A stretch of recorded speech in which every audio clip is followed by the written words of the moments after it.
What if I told you a man with a red beard shaped the course of medieval Europe, and some believe he is still alive, waiting to restore his empire? This man is no ordinary figure. His name is Frederick Barbarossa, a name that echoes through the annals of history, synonymous with power, ambition, and a fiery red beard. Born in the year 1122 in a region known as Swabia, nestled in the heart of what we now call Germany, Frederick's destiny was set in motion from a very early age. Imagine, if you will, a young boy of just 4 years old. Most children at this age are learning to play, to explore the world around them. But for young Frederick, his world was about to become much larger.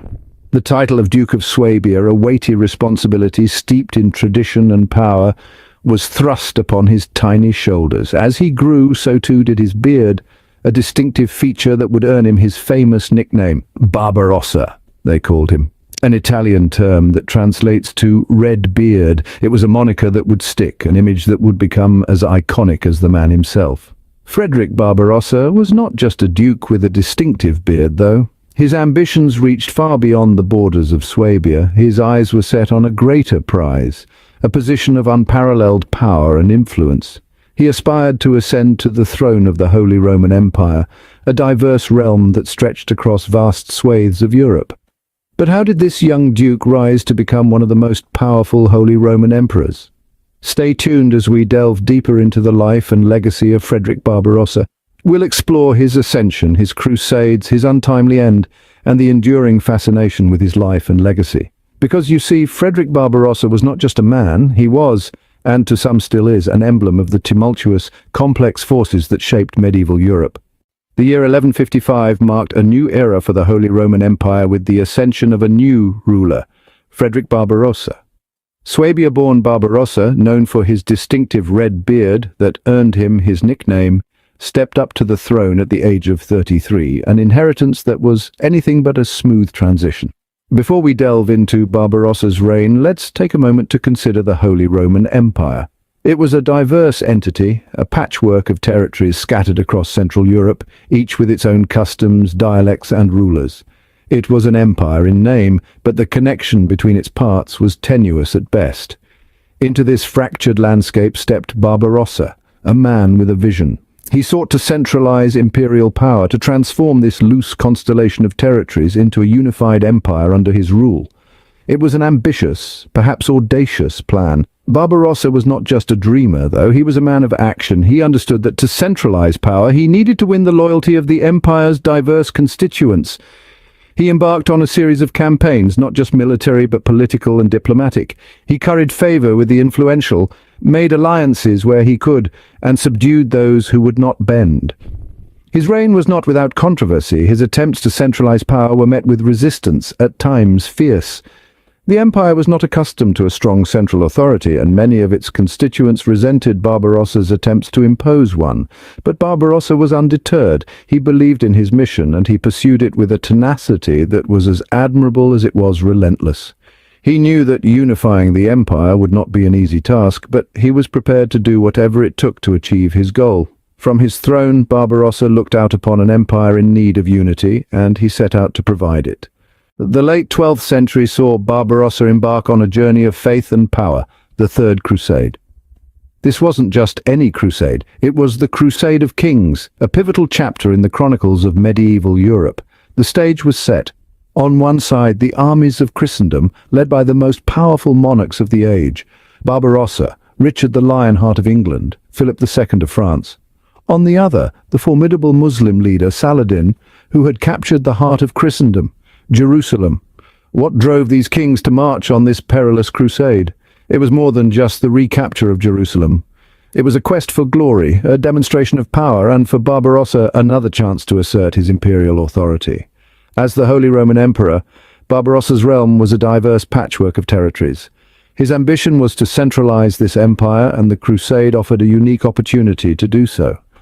As he marched alongside his fellow monarchs, Barbarossa was not just a king among kings, he was the embodiment of the Holy Roman Empire, its aspirations, its might, and its destiny. And so they embarked on their journey, each with their own motivations but united in their goal. Victory was not assured. The path was fraught with challenges, the enemy formidable, but Barbarossa was undeterred. His faith was steadfast, his determination unyielding. The Crusades saw Barbarossa's forces achieve several victories. Each win was not just a military triumph, but also a testament to his leadership and strategic acumen. Yet the crusade was as unpredictable as it was grueling. As they journeyed through Anatolia, tragedy struck. In a twist of fate, Barbarossa, the mighty emperor, met a humble end, drowning in a river. It was a sudden, shocking end to a life marked by power and ambition. The crusade was a test of strength, faith, and leadership, but it would also prove to be Barbarossa's tragic end. Yet even in death, Barbarossa's legacy endured, shaping the course of history and leaving an indelible imprint on the annals of medieval Europe. In 1190, the Crusade of Kings was hit with a devastating blow.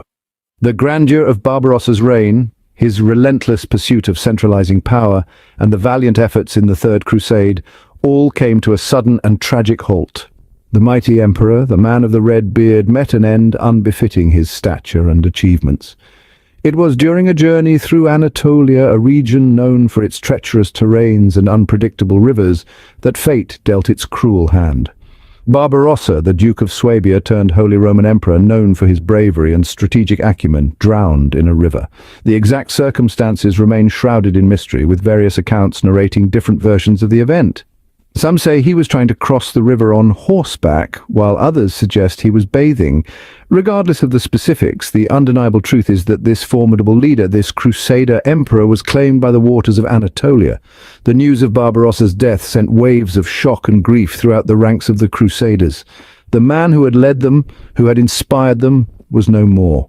The Crusade of Kings had lost one of its most influential monarchs, causing morale to plummet and casting a shadow of uncertainty over the mission to recapture Jerusalem. In the Holy Roman Empire, the news was met with disbelief and sorrow. The emperor who sought to unify them, to instill a sense of identity and purpose, was gone. It was a loss that was felt deeply, not just in the halls of power, but in the hearts of the common folk. The vibrancy of his red beard may have faded, but the memory of his rule and the impact of his policies were indelibly etched in the annals of history. Barbarossa's death marked the end of an era, but the legacy of his rule was far from over. His influence, his vision, and his efforts to centralize the Holy Roman Empire laid the foundation for the modern European nation-states. Even in death, Barbarossa remained a symbol of the complex forces that shaped medieval Europe, and his story continues to captivate and intrigue us to this day. The echoes of Barbarossa's rule still resonate in the annals of history. Frederick Barbarossa, known as the red-bearded ruler, left an indelible mark on the Holy Roman Empire. As a powerful emperor, he sought to centralize imperial power, a move that would echo down the centuries and lay the groundwork for modern European nation-states.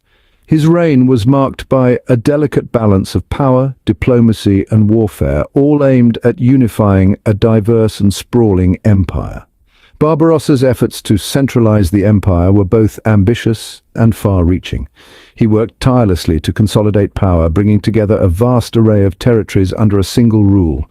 His reign was marked by a series of legal reforms known as the Land Peace, aimed at reducing the power of independent feudal lords and strengthening the hand of the emperor.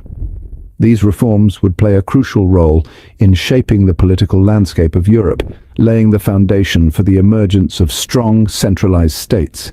Yet, the legacy of Barbarossa extends beyond his political reforms. His personal charisma and distinctive red beard earned him the nickname Barbarossa, a name that would become synonymous with the image of a powerful and commanding leader.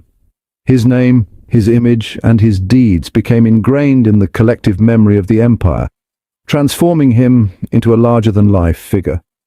Surrounding Barbarossa are myths and legends that add an aura of mystery to his legacy. Some tales suggest that he never truly died, but instead sleeps in a hidden mountain cave, awaiting the right moment to emerge and restore the empire to its former glory.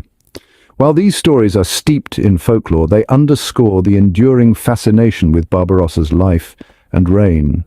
Frederick Barbarossa, the Crusader Emperor, remains an enduring symbol of the complex forces that shaped medieval Europe, and his life and legacy continue to fascinate us to this day.